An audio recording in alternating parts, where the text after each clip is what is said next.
এরা তো ইনকিলাব মঞ্চকে ব্যবহার করে শহীদ ওসমান হাদির খুনিদেরকে আড়াল করতে চায়। এজেন্সির মাধ্যমে বিভিন্ন ধরনের প্রোপাগান্ডা শুরু হয়ে গেছে। সে বলছে যে আমার সীমান্তে যদি একটা লাশ পরে কোনো সুশীলতা চলবে না, 10টা লাশ ফেরাইতে হবে। সবের একমাত্র পথই হচ্ছে যোগ্য হয়ে লড়াই করা। তদন্তের মুখোমুখি হয়ে আমরা কোনো ভয় করি না। আমাদের শরীরের প্রত্যেকটা অঙ্গ যদি কুচি কুচি করে কাটা হয় তদন্তের নামে, এরপরে আমাদের মুখ থেকে একটাই কথা বের হবে, শহীদ ওসমান হাদির খুনিদের বিচার চাই। আমরা বিচার নিশ্চিত না করে কোনোভাবেই এই আন্দোলনকে থামাবো না। ইনকিলাব মঞ্চকে কলঙ্কিত করবার জন্য বিভিন্ন জায়গায় এজেন্সির মাধ্যমে বিভিন্ন ধরনের প্রোপাগান্ডা শুরু হয়ে গেছে। এজেন্সি গুলো কি করে, সেদিনকে এখানে এসে দেখি এই জুলাই মিনার, যে শাহবাগে জুলাই মিনারের নিচে দাঁড়িয়ে বলতেছে যে আমি ইনকিলাব মঞ্চের কর্মী, প্রথম আলো এখানে ভাঙিয়ে দিয়া এরপর ওখানে আমার দেশ করতে হবে, 100 কোটি টাকা লাগবে, আপনারা সবাই টাকা দেন।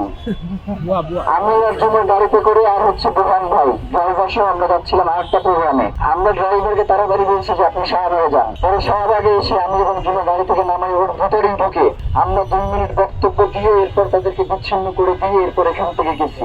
আপনারা অনেকেই বিভিন্ন সময়ে আমাদের উপরে রাগ করেন, অনুমান করেন যে আমরা কেন ইনকিলাব মঞ্চের ব্যানারটা ব্যবহার করতে দেই না। এরা তো আসলে আপনাদের মতো ভালো মানুষ না।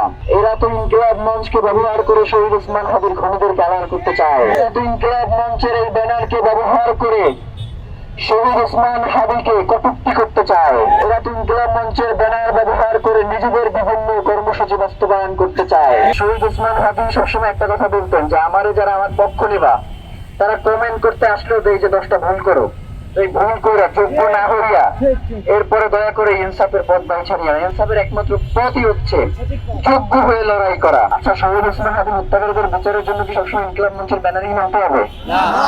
ওসমান হাদি কি খালি ইনকিলাব মঞ্চ নিয়ে কথা বলছে? প্রত্যেকটা সে তো বাংলাদেশ নিয়ে কথা বলছে, সে তো বাংলাদেশের স্বাধীনতা সার্বভৌমত্ব নিয়ে কথা বলছে। সে বলছে যে আমার সীমান্তে যদি একটা লাশ পরে কোনো সুশীলতা চলবে না, 10টা লাশ ফেরাইতে হবে।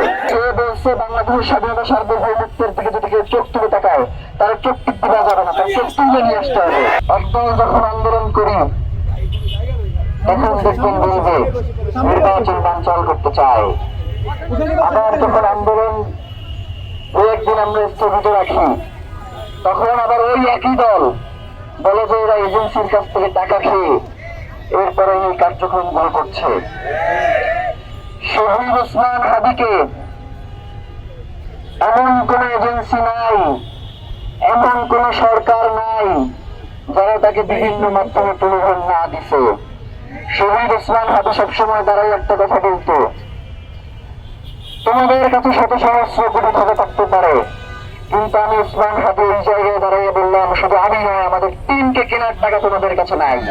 আপনারা এইটা মনে রাখবেন যে শহীদ ওসমান হাদিকে যারা হত্যা করেছে তাদের বিচার নিশ্চিত না করা পর্যন্ত আমরা এই লড়াই ছেড়ে যাব না। আমরা এই লড়াই অবশ্যই চালিয়ে যাব। এর জন্য যদি আমাদেরকে মরে যেতে হয়, শাহাদাতের পথে বেছে নিতে হয়, আমরা পিছপা হব না।